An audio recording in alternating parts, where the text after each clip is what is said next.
Bon, je suis tout seul aujourd'hui, il n'y aura pas de sportive. Hello les amis, j'espère que vous allez bien. Bon, ça fait un petit moment que je voulais filmer cette voiture-là, franchement, je voulais la tester, je voulais voir ce que ça donnait. Déjà, un grand merci au propriétaire, c'est comme il n'est pas là, en fait, c'était pas du tout prévu, je l'ai rencontré tout à l'heure, et on a discuté, il m'a dit, écoute, si tu as envie de filmer cette voiture-là, tu as envie de voir ce que ça donne, je te la prête, et comme ça, tu vas voir, tu fais la petite vidéo, et comme ça, tu verras par toi-même. Donc déjà, un grand merci à lui, quoi. Aussi, encore désolé, vu que c'est pas prévu, la voiture elle est pas très propre, elle a pas mal d'impact en fait de moustiques dessus, les jantes sont un petit peu sales, donc m'en voulez pas, mais bon c'est pas grave, on va bien la détailler quand même, ça n'empêchera pas du tout quoi. Alors on va tester une voiture un peu familiale, on va dire, une 308, mais en version SW, c'est-à-dire en version break. Alors qui dit break, qui dit familiale à la base. Donc justement, j'aimerais bien voir tester pour voir si c'est une vraie familiale entre guillemets. À voir, on va tester le coffre, on va voir les assises à l'arrière et aussi forcément au niveau du poste du pilotage. Alors niveau extérieur, on retrouve la 308 de base, rien de plus sur une break, il n'y avait pas grand chose qui change à part le coffre. Alors moi niveau design, alors comme je vous ai dit, on voit pas mal d'états de moustiques, désolé encore. Niveau esthétique et extérieur, moi j'aime beaucoup leur côté design de chez Peugeot. On retrouve avec leur fameuse signature, les griffes de part et d'autre, ici. Ici là on est sur les feux full LED. Donc là, on full black dessus. Franchement, je trouve ça très joli. La calandre aussi, elle a des versions un petit peu chromées, là, qui est assez sympa. Moi, je trouve ça, par contre, c'est une très belle gueule pour une petite break. Après, au niveau jantes, ici, on est sur des jantes en 16 pouces, 205/55 en 16. Alors, je vais pas vous cacher, parce que moi, je fais pas la pub pour Peugeot, sincèrement. Je vais vous dire si ça me plaît ou ça me plaît pas. Sincèrement, faut avouer que les jantes en 16 pouces déjà, je ne me rappelle plus que ça existait encore. Et je trouve que c'est vraiment pas très joli quand même. Faut avouer quand même, niveau design qu'on regarde, c'est pas très beau. On voit, la voiture, elle est extrêmement longue. Elle a un beau design, je trouve. Le nez, il est assez joli, ça part vraiment là. Parce que les breaks, des fois, c'est joli, on n'aime pas. Moi, j'aime beaucoup, mais alors les jantes, je suis désolé, mais franchement... c'est pas très joli. On voulait pas le propriétaire, mais je trouve ça vraiment pas très joli. Après au niveau des lignes ici, au niveau rétroviseur, c'est assez sympa aussi. Voilà, on a la courbure là, on a le clignotant qu'on retrouve juste ici là. Les lignes, comme je disais tout à l'heure, sont assez épurées. Je trouve que ça va plutôt assez bien avec là. Et l'arrière, alors pas qu'on passe sur l'arrière, franchement l'arrière je trouve assez bien réussi quand même pour un break. C'est très joli, j'adore les trois feux en fait, là de part et d'autre aussi là, qui sont en full LED. Ça c'est très joli, et l'espèce de petit béquet qu'ils ont mis aussi au niveau de la malle là. Franchement c'est réussi. Bon, forcément il y a les fausses sorties d'échappement qu'on retrouve chromées, on retrouve sur beaucoup de voitures aujourd'hui, ça c'est clair et net. Après peut-être que les feux arrière avec les feux de recul arrière, les anti-brouillard, mais bon ça va, je trouve que c'est quand même assez bien incorporé dedans. Les fausses, on sait que c'est les fausses sorties d'échappement comme je disais tout à l'heure, mais je trouve moi le cul, quand on regarde comme ça, je sais pas ce que vous en trouvez, et quand on regarde comme ça en fait on n'a pas l'impression que c'est un break, on a l'impression qu'en fait on est sur la coupée classique. On retrouve vraiment les mêmes lignes, c'est des fois sur les breaks, on ne retrouve pas du tout les mêmes lignes, c'est beaucoup arrondi.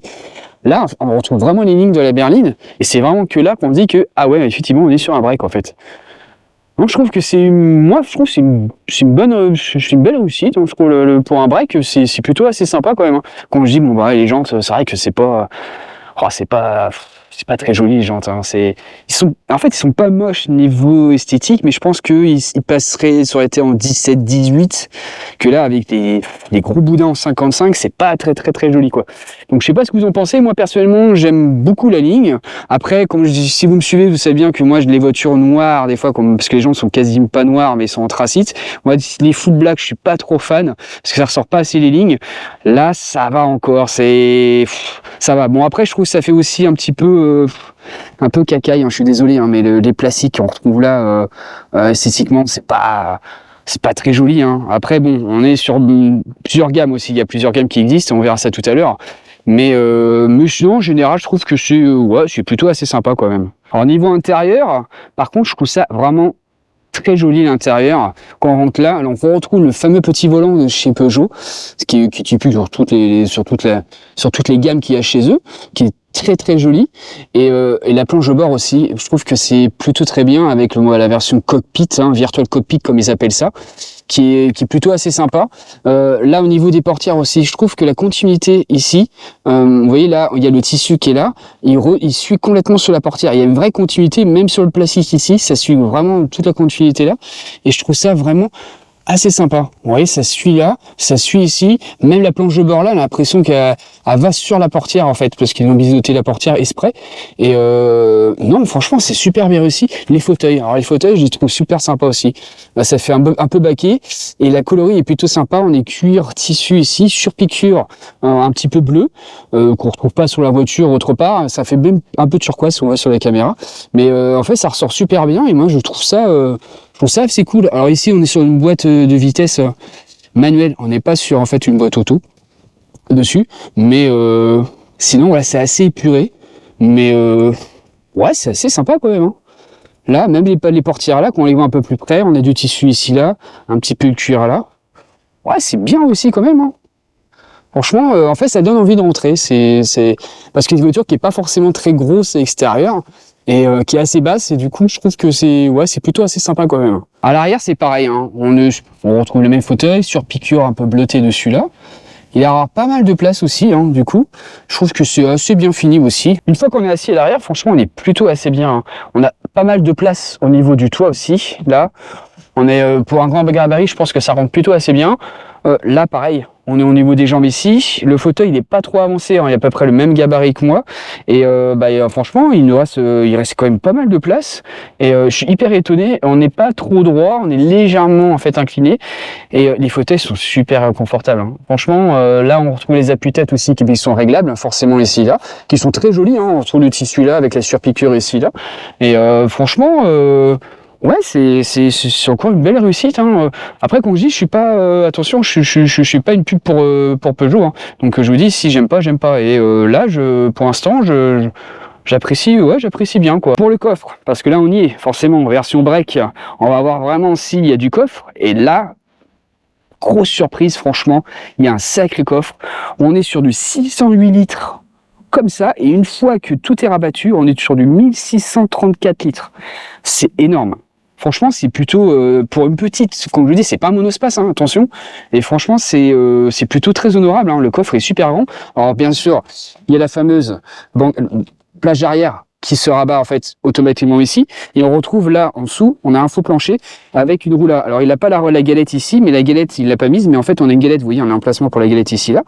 Mais alors, je trouve ça qui est assez astucieux aussi. Alors vous avez parlé de ça, c'est bête, c'est con, hein, excusez-moi. Hein. Mais le plancher là, en fait, il faut plancher ici. Et en fait, vous voyez, vous l'inclinez et on a accès directement à la roue de secours. Et ça pourrait peut-être être bête, mais une fois que il faut démonter la roue de secours et que ça, il n'y a rien qui le tient, il faut le poser par terre. Bah, je trouve que c'est assez judicieux. Alors après, du coup, s'il n'y a pas la roue de secours, bah, forcément, on peut ranger les choses. Mais je pense quand même qu'il faut mettre quand même la roue de la galette, ça serait beaucoup mieux. Et on retrouve ici un petit rangement aussi, une petite trappe, où là, il y a deux compartiments là. Voilà, donc là, il y a le kit en fait pour tracter la voiture, tout ça, et un autre kit de rangement là. Donc, non, franchement, c'est plutôt assez bien avec des petits filets de rangement là. Non, franchement, c'est un grand coffre quand même. Hein. 608 litres, 1634, tout en vrac. Niveau motorisation, alors on a plusieurs choix, ça c'est assez cool. On a du 1,2 litre PureTech en 130 chevaux, un 1,5 litre Blue HDI donc en 150 chevaux, donc Blue HDI c'est en diesel. Les deux motorisations proposées en boîte auto ou en boîte manuelle. Et ensuite on passe sur du hybride, donc on a un hybride en 136 chevaux et on a trois autres hybrides. Alors je vais pas vous dire c'est un hybride qui est pas la même que celui que vous avez là, qui est en 150, 180 et 225 chevaux. Alors ici on est en motorisation sur un 1,2 litre PureTech 130 chevaux, donc on est à 5500 tours pour 230 Nm à 1750 tours. Voilà, c'est un moteur classique, hein, je vous le montre, mais voilà, c'est le plus petit moteur qu'on va rouler, on va faire l'essai avec. Petite critique que je ferai, c'est là, l'attache du capot à l'ancienne, c'est même pas un vérin. La voiture, elle est quand même de 2024, il pourrait quand même mettre un vérin quand même dessus. C'est peut-être pas grand chose, hein, mais bon, enfin, je veux dire, c'est fini ça maintenant. Donc là, tout ça pour gratter un petit peu, je pense. Donc là, petit moteur, voilà, c'est pas, comme je vous dis, par rapport à ce que je suis d'habitude, forcément, c'est pas ouf, mais franchement, hâte de voir ce que ça donne. Place à l'intérieur, les amis, franchement, je trouve ça très agréable. Les fauteuils, ils vous enveloppent bien correctement. Comme je dis d'ailleurs, c'est un petit peu baquet. c'est hyper agréable. Le petit volant aussi, je trouve ça assez sympa aussi. J'avais jamais testé chez Peugeot, jamais pris en main. Et c'est assez fun, hein. On retrouve par rapport au volant classique qui est assez grand. Là, il a la petite barre ici. Alors, heureusement, je pense, parce que comme on retrouve ici le Virtual Cockpit, il est assez bas. Et du coup, même le propriétaire nous a dit aussi qu'on avait baissé le volant pour retrouver justement le compteur si on voyait vraiment rien. Et j'avoue, je pense, moi, il est déjà à ras des kilomètres qu'on a ici. J'avoue, ça peut peut-être choquer un petit peu, mais je trouve que déjà la prise en main elle est vraiment assez sympa. Bon là on est sur la route les amis. Premier ressenti déjà c'est plutôt assez sympa. Donc boîte méca comme je disais tout à l'heure, on n'est pas en boîte auto. Ça va, les vitesses sont pas trop longues. Le confort il est assez agréable pour l'instant. Alors on a pris des petites routes de campagne. Parce que derrière moi en fait j'ai quand même quelqu'un qui me filme, mais si je suis tout seul, hein, j'ai mon nouveau caméraman qui sont derrière exceptionnellement. Donc du coup on a pris les petites routes de campagne pour voir vraiment ce que ça fait. Bon c'est pas tape-cul mais on sent quand même pas mal les bosses pour une voiture qui est 2024. Je trouve que c'est... Pourtant on a des pneus quand même qui sont en 55, en 16 pouces, donc qui devraient normalement à bien amortir. Et je trouve que c'est pas non plus Bagdad comme on dit, hein, comme je dis tout le temps. C'est un peu tape-cul quand même. On va faire une petite accélération pour voir ce que ça fait. 1,2 litre PureTech, 130 chevaux. On va voir ce que ça donne si c'est coupleux. Là donc je suis en boîte, là je suis en troisième. On va pas rouler comme des dingues, hein. C'est juste pour voir le ressenti.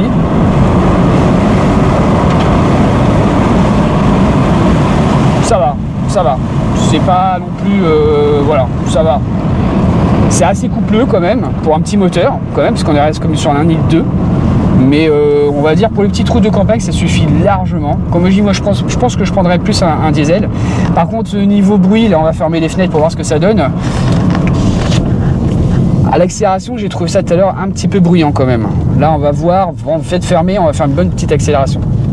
Alors Peugeot aussi propose 3 gammes différentes. On a sur l'Active Pack, la gamme Allure et Allure Pack. Ici on est sur l'Active Pack, donc c'est l'entrée de gamme qui est plutôt, qu'on a regardé quand même, qui est plutôt assez bien équipé quand même. Bon maintenant on est sur une route qui est à peu près quand même plus propre que ce qu'on a fait tout à l'heure.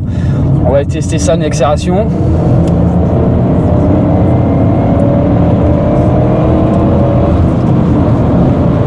Ça va, c'est quand même assez coupleux quand même, hein. J'avoue ça marche plutôt assez bien. Niveau insonorisation, ça va encore. Franchement, malgré j'ai bien poussé, ça reste correct, on va dire. Bon verdict les amis, après cet essai, on a essayé sur la campagne, on a essayé un petit peu sur la nationale, on a fait le tour de la voiture. Franchement, je la trouve plutôt assez sympa. Comme je l'ai dit tout à l'heure, ça fait un petit moment que je voulais la tester. Et moi franchement, je suis assez satisfait, hein. Il n'y a pas beaucoup de critiques que je lui donne. Alors peut-être qu'il faudra l'essayer à long terme, mais j'en suis très content. Le moteur, pareil, bon c'est un petit moteur, mais je trouve que c'est assez coupleux. Je trouve que c'est correct, hein. Franchement, ça marche plutôt assez bien. Le coffre, comme je disais tout à l'heure, franchement 806 litres, c'est énorme déjà en capacité normale. Familiale, quand j'étais, est-ce qu'elle est dans la gamme familiale? Pour moi, ouais, parce qu'on a pas mal d'espace à l'arrière, même pour des adultes, un grand coffre, bonne berline, franchement, ouais, moi je valide. Franchement, 308 SW, ouais, je valide. Franchement, ouais, top. Bon, vidéo terminée les amis, j'espère que ça vous a plu ce petit test, hein. Franchement ça m'a plu. Alors déjà comme j'ai dit tout à l'heure, un grand merci au propriétaire de m'avoir prêté la voiture, désolé encore que c'était un petit peu sale, hein. Mais ouais, ça m'a pu me permettre de voir ce que ça donnait. Bon, la motorisation, j'avoue, ça va, c'est assez coupleux comme je disais tout à l'heure, c'est pas ouf, mais ça dépend ce qu'on veut. Si on veut que ça consomme pas trop, voilà, après ça reste une essence. Moi personnellement je pense que je l'aurais pris peut-être en Blue HDI, pour peut-être encore moins consommer du coup. Après, ça aurait été bien que j'ai pu l'essayer en fait en hybride pour voir ce que ça fait. Du coup, si vous avez une 308, même si c'est pas forcément en break, vous avez une 308 coupée, normale, mais en hybride, j'aimerais bien voir ce que ça donne avec une boîte auto aussi, voir ce que ça donne aussi chez eux. Donc n'hésitez pas à m'envoyer un petit commentaire aussi. Et pareil, d'ailleurs, si vous avez même des voitures un peu sportive aussi, U-Timer ou quoi que ce soit de collection, n'hésitez pas à envoyer un petit message, hein, franchement ça ferait plaisir, on pourra faire cette vidéo ensemble. En attendant, j'espère que ça vous a plu. Pour ceux qui sont intéressés ou qui cherchent une 308 break, j'espère que ça les a aidés, franchement. Moi je vous dis comme d'habitude à la prochaine pour une autre vidéo. N'hésitez pas, mettez ce fameux petit pouce bleu, franchement ça ferait bien plaisir. Et nous se dit pas comme d'habitude, à la prochaine pour une vidéo. Allez, à la prochaine les amis.